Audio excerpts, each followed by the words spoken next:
Welcome back to the Daily Dose of Dopamine with Robert Cochran and me, Susan Scarlett, and a conversation about play and prison and Whoa, freedom and permission.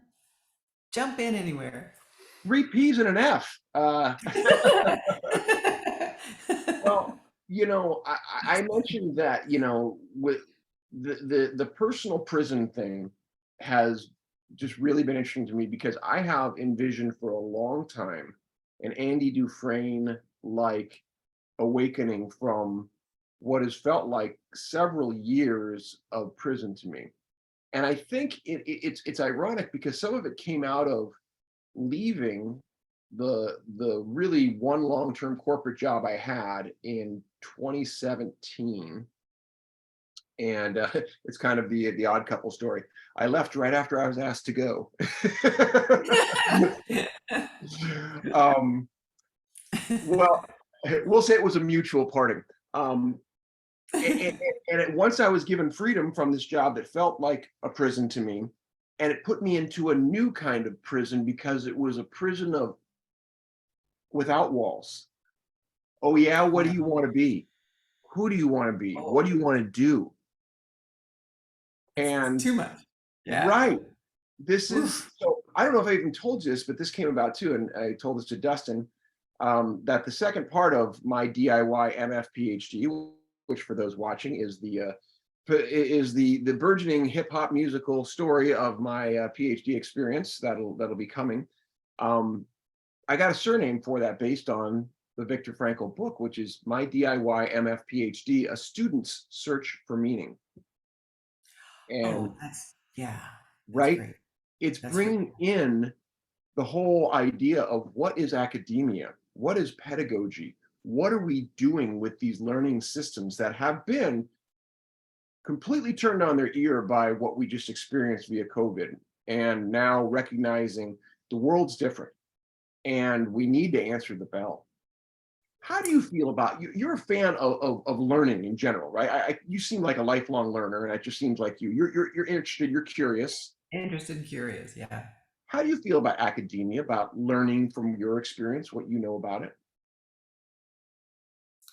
I remember select teachers whose individual personalities are what made me an eager student in their class. Strictly having to take the class because it was part of my degree program. I wasn't curious about everything, but someone who brought um, something special from their own who they were just made a difference. I mean, even in high school, my favorite class was called Word Power. And it was prefixes, suffixes, and um, Greek and Latin prefixes and suffixes. I mean, The whole doesn't class that was sound, that basically? yeah, that's exactly what it was. Wow. Yeah. Does that like not sound incredibly dry and boring? I took the class as a It freshman. sounds small. I mean, it doesn't sound like a whole course. It sounds like a lesson plan. uh, the way the teacher taught was through history and literature and bringing in all of this richness.